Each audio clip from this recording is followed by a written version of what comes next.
Welcome to the Sales Lead Dog Podcast, hosted by CRM technology and sales process expert Christopher Smith, talking with sales leaders that have separated themselves from the rest of the pack. Listen to find out how the best of the best achieve success with their team and CRM technology. And remember, unless you are the lead dog, the view never changes.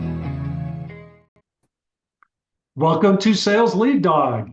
In today's episode, I have joining me Sandra Antoun of Vintage IT Services. Sandra, welcome to Sales Lead Dog. Thanks for having me. Sandra, tell me a little bit about Vintage. So Vintage IT Services is the largest privately owned managed services and cloud services provider based out of Austin, Texas. We can support clients throughout the US, Canada, and the UK. And yeah, we provide, managed services, cloud services, security services, CMMC, like compliance requirement services. We become your full IT department. Wow. What do you see like for 2025 from your world, your perspective? What's the hot topic? I mean, it's been AI nonstop, but I think compliance is a part of that, right? Especially as AI starts to grow and you start to determine, okay, how are we going to adopt AI internally and what are the policy use cases around it? And you just got to keep up because I know few of us and internally we're using it, but we don't have a policy per se, at this point, because it's, I'm using it on a very, very superficial scale for, sales and marketing. And I know that we have some internal tools that are automated that we use AI for, but, what happens next? Yeah. I think that's a topic to think about. Oh yeah, big time, because we don't really know where it's going. We see potential, but it's just potential, so you got to make stuff happen, right? And we don't know where those alligators are that are going to jump up and fight us. Yeah. Yeah, awesome. Sandra, when you look back over your career, what are the three things, if you could boil it down to three things, what would those three things be that have really driven and led to your success? Honestly, I would say being organized is a big, big one. Consistency and not taking things personally. You just have to, I don't know if I should say this, but it's FMO, F it and move on. And just know that a no isn't a no. It's a case to open up, like some research analysis, figure out, okay, what was it? Was it the timing? Did I not say the right thing? Did I not listen enough? So I'd say those three things, have led or have certainly helped lead to my success. That's awesome.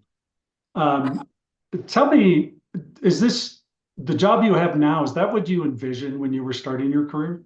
No. My degrees are in psych and soc, and I was teaching children with autism and high functioning Asperger's when I graduated college. And they wanted me to go to grad school, but I had a student pass away. Her name was Adina Senasib. And I just was like, I don't know that I can do this. And looking around, my friends, I'm in my 20s, everybody's making all this money. And I got into the mortgage industry, did really, really well. And then I moved to Austin, bought my condo, market crashed, I think the day after I closed. And then I needed to find a job and I was in Austin and tech was a way to go. And I mean, I've been with Vintage a little over 15 years and I'm just technical enough to be dangerous, but that only emphasizes that if you can sell anything, if you can sell one thing, you can probably sell another. It's just about, nurturing those relationships and being human through the process. I think it's actually an advantage to you that you're not technical because the reality is most of the people you're selling to are not technical either. True. And so you can put it in their perspective. I would imagine you're pretty good at that. Is that true? Yeah, I would say for the most part, when I'm dealing with the CIOs and CTOs, I mean, now I'm a little bit more well-versed, obviously, than I was 15 years ago. Yeah. But I'll bring in, an engineer, but you're right. People want to be spoken to in a vernacular that they understand. They don't, it's like the doctors trying to tell you the science behind why they have to give you a medicine to fix XYZ. They just want you to tell them how it helps them, and it's going to make you feel better. How long till I feel better? So Yeah. it's the same kind of idea. Yeah. I love that analogy. I've never heard anyone say that analogy. I'm gonna steal that. Yeah. I like that a Yeah. lot. Go for it. Okay, I say that all the time. In fact, the previous episode of Sales Lead Dog, we're talking about nobody comes to me to buy CRM because I love CRM. I have to have it. They're buying CRM. Some people love CRM, but they're buying it because we want CRM to solve a problem. We want CRM to help us grow our business, to make things easier, to enable, to do all these things. We want the outcome. Like you're saying, so Right. like a doctor, I want to feel better when I go to the doctors. I want the outcome. Yeah, I don't care how you exactly. get there. I just want to know Yeah, you get me there and I'm gonna feel, yeah, exactly. yeah, yeah. So tell me about this transition. Like you're starting out, what was your first role at Vintage? I just started as a sales exec. I was working at a competitor, and this is actually an interesting story. I was sending out marketing emails, as a sales rep working at the competitor. And one of the people that I sent a marketing email to was a client of Vintage IT. Yeah, That client sent an email to my now boss, said, "You should hire this girl. She's been, calling me left and right, emailing me." So I had the meeting yeah, and I got the job. that's And I cool. started I started as a sales exec, and then within a couple months, I was promoted to sales manager, and then several months later, sales and marketing manager. And I had the most I've ever had on my team was about 4 or 5, and that included inside sales, Yeah, and a sales engineer slash outside sales engineer, yeah, and then a marketing person. And then, what we realized was that even when we had outside sales reps working under me, yeah, the return on investment wasn't there. And it's not because I think it's mainly because a lot of people don't hunt, yeah, they farm, or they want you to hand them the lead. yeah, And it's tough. I think being in the sales vertical is one of the hardest jobs you can have, especially if I'm a team of one right now and the entire company's, looking at me. It's like, hey, we don't have any cars to fix, like a mechanic shop. And yeah. so it's a lot of pressure. Um, so yeah, that's kind of how I ended up here, I I love suppose. that. That's Yeah. a terrific story. Yeah. Um, so you're there 2 months and they're saying, hey, we want you to become a sales manager. Did they ever explain to you why they made that decision?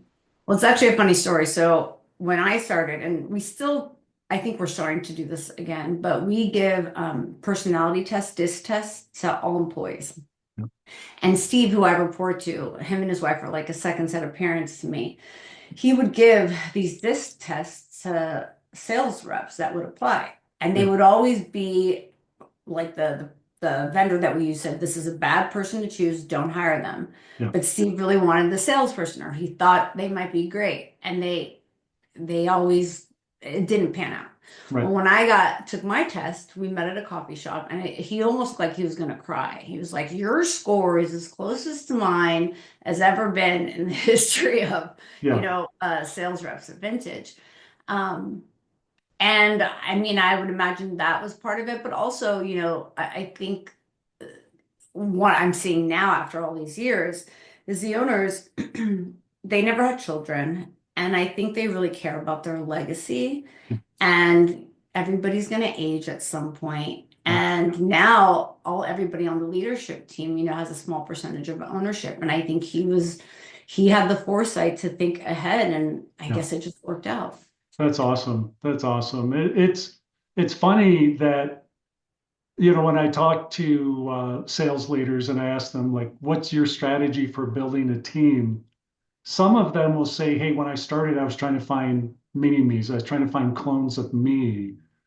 And I realized the hard way that I don't necessarily want clones of me because um, that doesn't, I'm not always right, right? Right. And so you want to have some level of diversity in approach, opinions, whatever. Um, so when you're doing, like when you're trying to hire, how do you approach that, to like, you obviously want the people that have those elements of your personality that make you successful, but you don't want to necessarily hire clones. How do you manage that? Well, I truly believe for any sales role, this is my opinion. Yep. Um, I I believe finding people who kind of worked just like on commissions only. I think of realtors, mortgage brokers. I mean, they determine their paycheck, right? Yep. How hard you hustle, how hard you work. It also takes a really organized person to be able to do that. You're basically a small entrepreneur. Exactly. And I think, if I can find that, I'm open to hiring men and women. I have, when I was managing 50 people in the mortgage industry back in California, I would say that my best sales reps were women. And I don't mean to say that, we're any better or men are any worse, but there's some, maybe it's my leadership, maybe it's how I train, maybe it's because we listen in a different way. Yep. It varies, but if I'm going to look at just a person's experience, I try to find people who had the gumption to go and work on an environment where they only get paid when they sell something. Yeah. It's so funny you said that. Literally, I just got done filming another podcast episode for Sales Lead Dog. And afterwards, I was talking with my guest, and he asked me, like, Chris, how do you find people for your podcast? And so I went through that and I said, actually, I'm thrilled to have you on here because I said the biggest struggle I have is finding women to come on the podcast. Like if you're a female sales leader, we're gonna almost harass you to get you to come on the show Yeah, because I want to represent for women, just for my daughter. There's a lot of really successful women in sales. There's just not enough. And when I said that to my guest, he's like, Chris, that really thinking about that, especially in the tech industry, it's very male dominated. absolutely. In my opinion, I think women would actually be better at selling this than men Yeah, because of this just innate skills that a lot of women have when it comes to listening and connecting and showing empathy, whatever it might be, that yeah, a lot of men struggle with. you're absolutely right. And I think that was another part, when Steve was thinking of promoting me because we are him, him and his wife own the company, but technically she's the president. And he wanted to have a female as the face of vintage to continue that, Yeah. notion. Yeah. Do you find it hard to find women in to come into your industry? Um, it's hard for me to answer that because I haven't had time, not time, I'm not hiring as much Okay. as I would love to. Yeah. But Let's when say I if you did, were, how would you go about it? If you were, once I'm sure you guys will get that at some point. What would your approach? How would you go about trying to find women to come into the tech world? Because I think a lot of women might, yeah. it may not interest them. They're like, I don't know if that's a fit for me.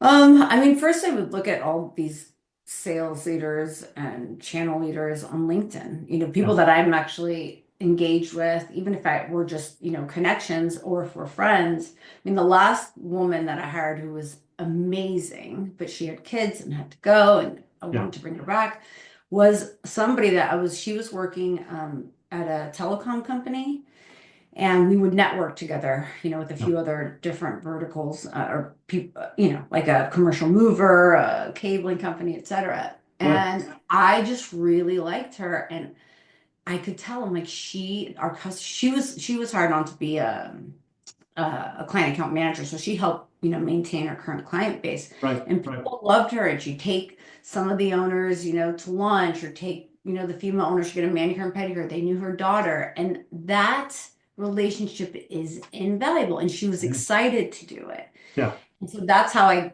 got her, or hired her. But I would start with LinkedIn. I would start with, word of mouth. I mean, most of the Yeah. people I know are, a lot of their kids have, they're old enough that parents don't have to stick around at home. And so I try that avenue because those people are hungry. Yeah. They've been raising children, which is probably one of the hardest jobs you can Oh, have. without a doubt. Yeah, I mean, I have so much respect for parents. And I, in fact, I have a few friends, they were both getting ready to, their kids are now in school full time. They want to start working.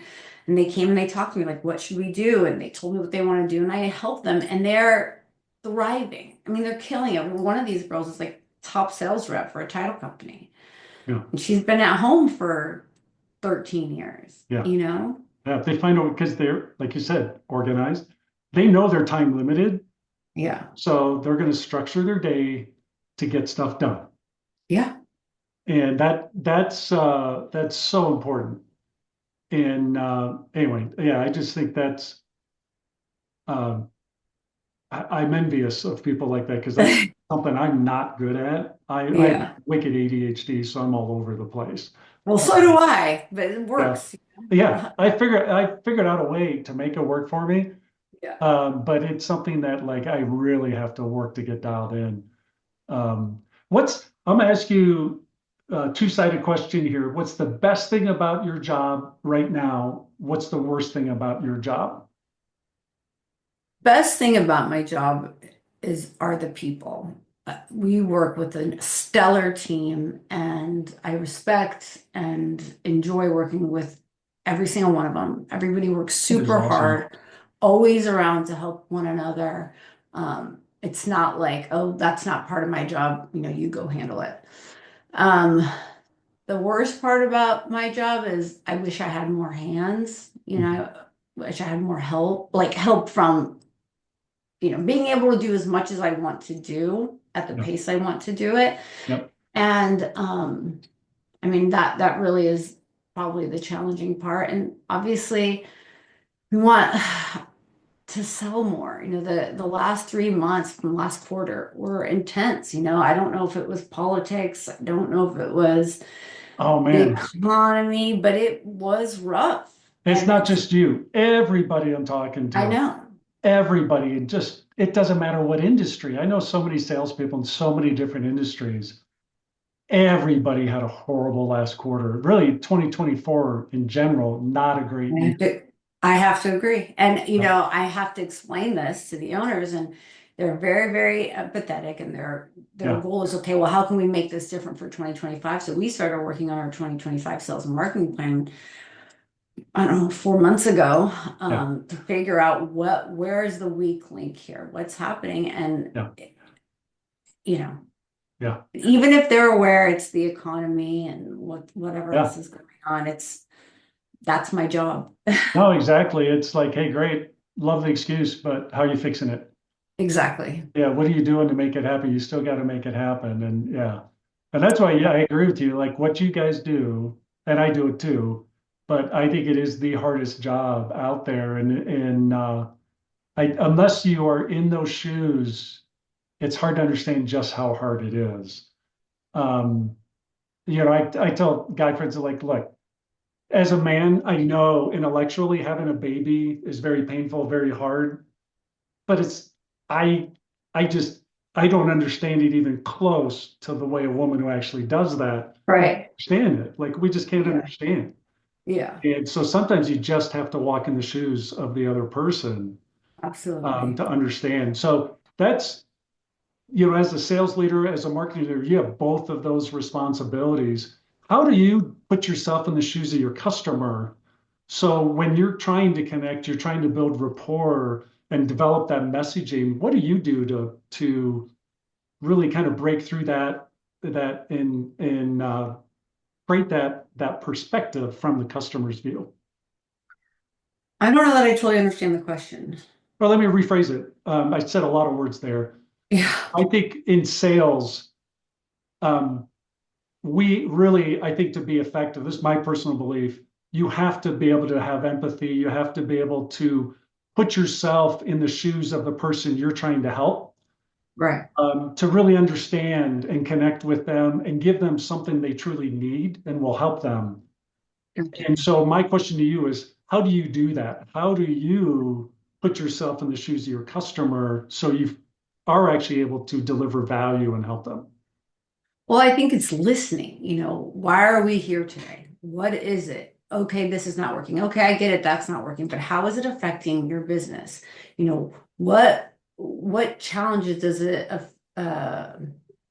does it bring to the different departments of your organization? And, if you could quantify how much time was lost, and then quantify how much money was lost or efficiency, where do you see the value? And one of the things I tell all of the prospects that I meet with is, your managed services provider should be just as important as your insurance provider or your attorney or your CPA. This is no joke. We're talking about technology it's always important. It's always changing and evolving, but now more than ever, specifically after COVID, we were dependent on communicating, and how are we going to do that without the help of technology?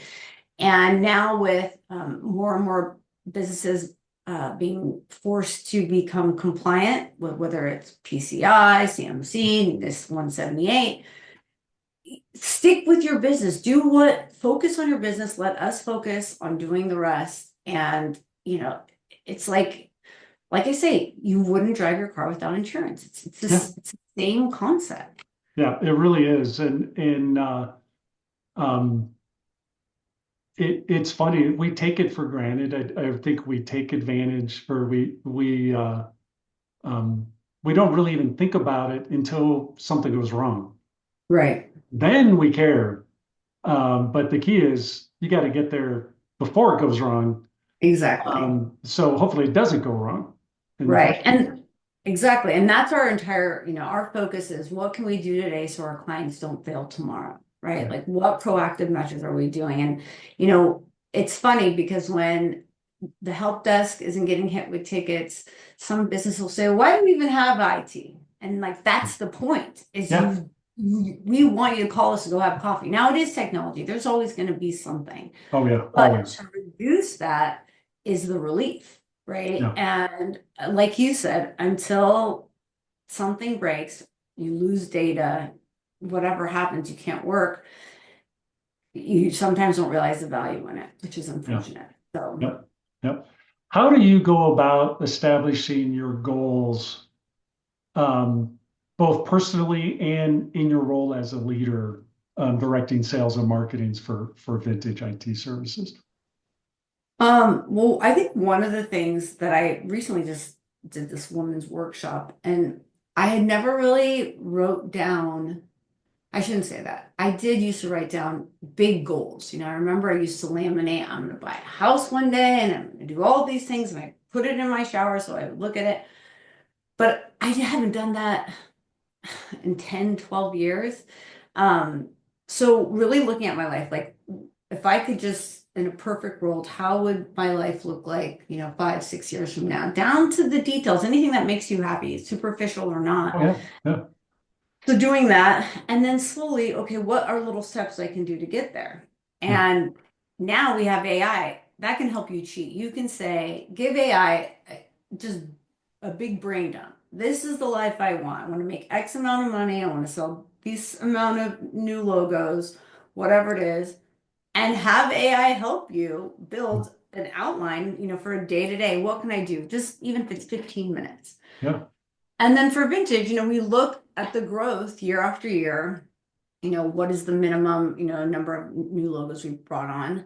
And year after year, even if the number of clients we bring on is the same, the monthly recurring has gotten, greater over time.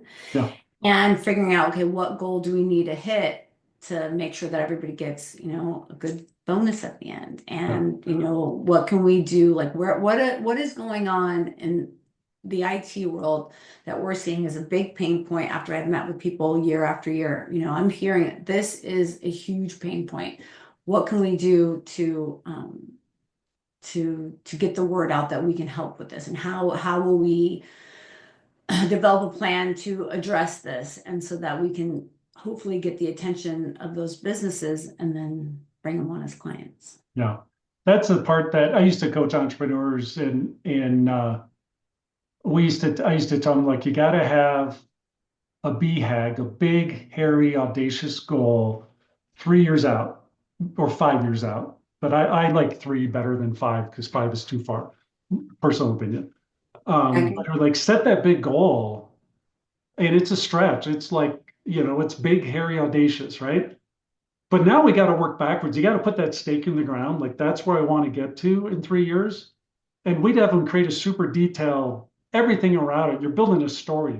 This is what people are saying about me. This is what my customers are saying about me. This is what say the press.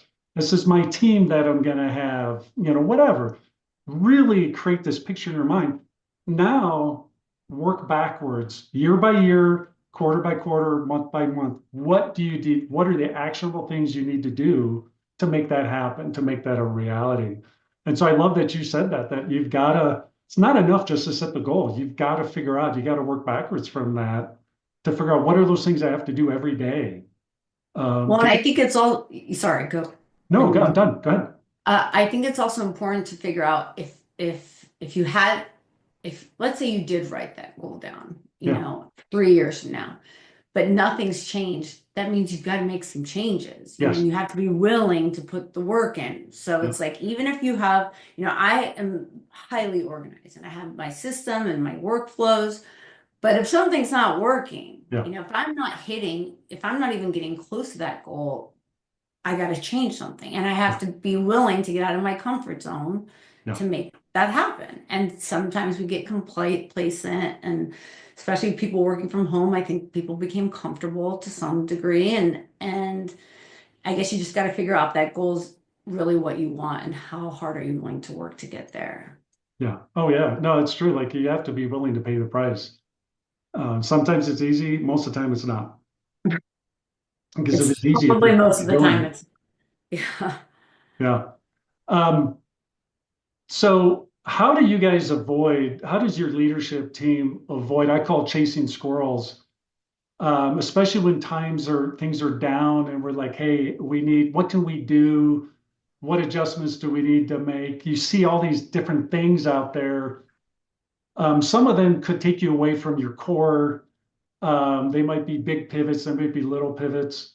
How do you go through those and analyze to filter through them to figure out what truly is a real opportunity and what's just a squirrel that's distracting you from what you really should be focused on?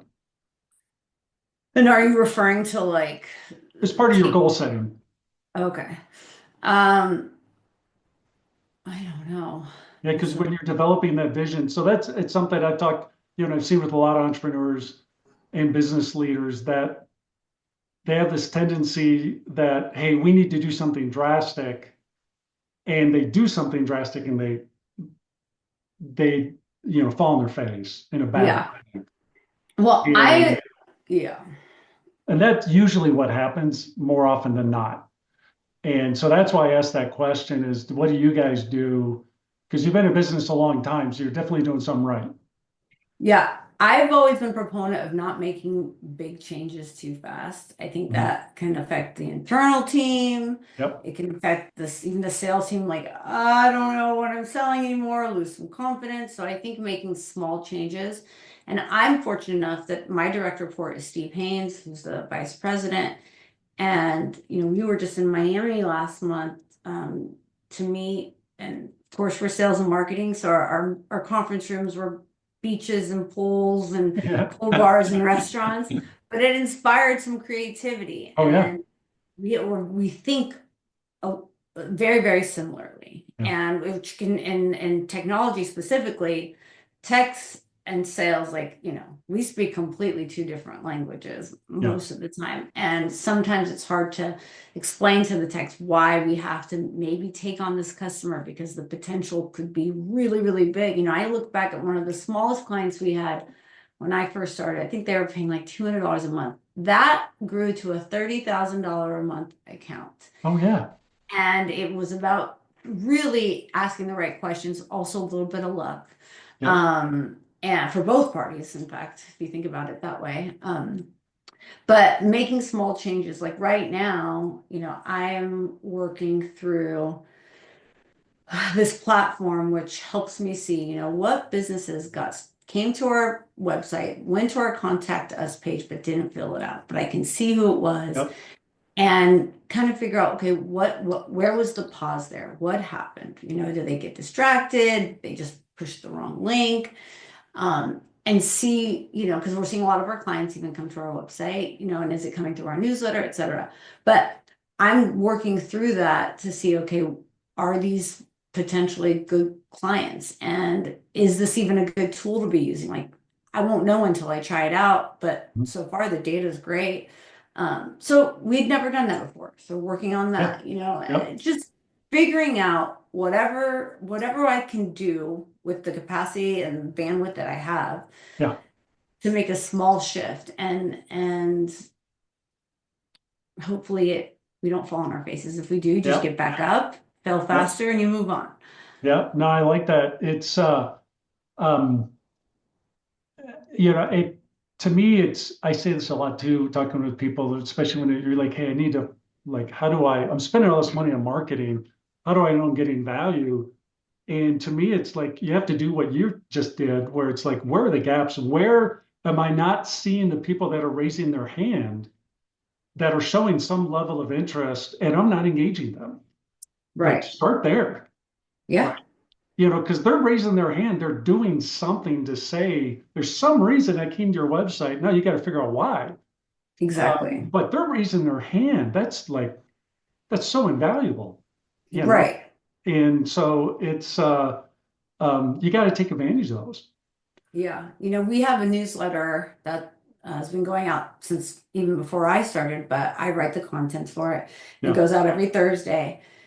We have about 29,000 subscribers. yeah, And my favorite part is always going back and looking at the reporting and yeah, who's looked at what, because I have met with several of those companies yeah, and they continue to recognize us as some sort of industry thought leader because they're reading the content on our site. And we don't just talk about vintage and what we sell, we talk about what's a local event that's happening. It's called Tech and Tunes, your weekly dose of tech insights and classic tracks. And I'll put in a song of the week. And then we added awesome bites and sips, which, talks, it suggests local restaurants, bars, etc. yeah, So happening is we're bringing more value to them. And my goal is maybe this is part of my nurturing of the relationship, because I certainly don't have the capacity to call 29,000 people or take right. them to lunch or show up at their office, nor Yeah, may they probably wouldn't want me to. But it's a way to engage. yeah, And that, I'm still learning from them. I mean, I've been doing this for so long and I'm yeah, still learning the patterns and why people click on things. And then from there, figuring out a different path. Maybe we start segmenting newsletters yeah, specific to the people who are clicking on just this topic. right, right. Yeah, it's data, it's analysis, and then action. Yeah, Yeah. Shifting topics here a little bit. CRM, do you love it or do you hate it? I don't hate it. Um, I wish it could do more, Mhm. or it had a sexier way of delivering, communications. It's Stop interesting how right there for a some, second. I'm gonna ask you a follow-up question. If you had a magic wand to fix one thing with CRMs in general, right. um, how would you use your magic wand?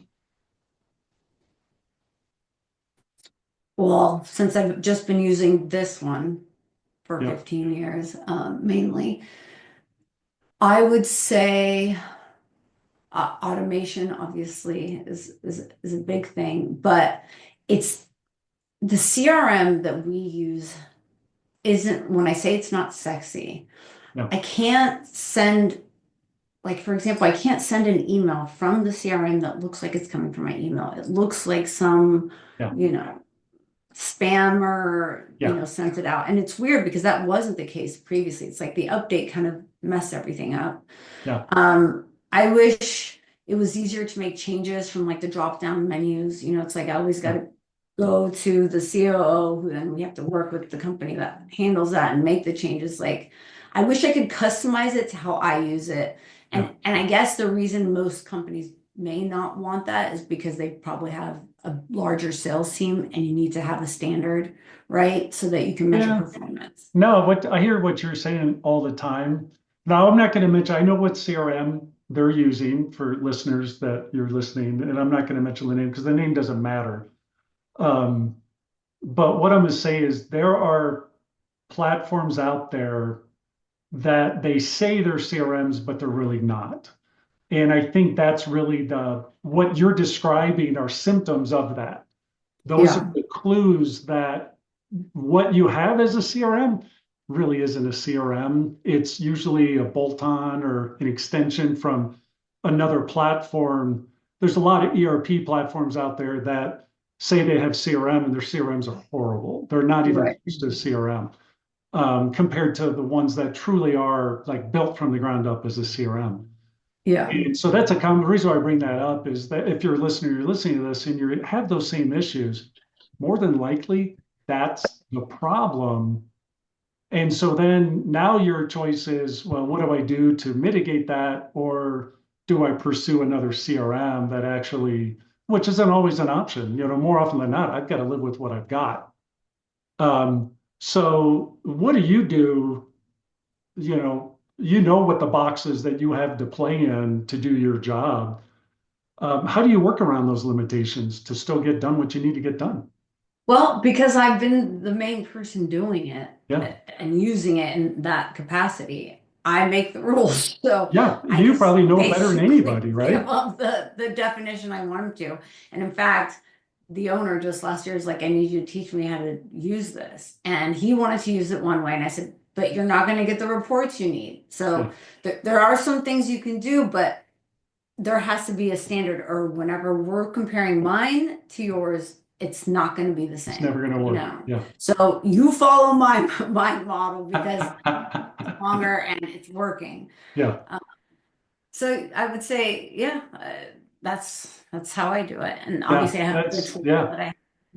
Yeah, and that's reality. You got to live within the reality of what you have. It doesn't mean your reality can't change over time, but you have to play the hand you're dealt. Right? Exactly. And still get your job done. Sandra, we're at our time. It always goes by so fast. I say this at the end of every episode, but it's because every time I look down at my clock, I'm like, my God, I can't believe we're done. Thank you so much for coming on today and talking with me. I really appreciate it. It's a real gift to me that you give me this time to come on and a gift for our listeners.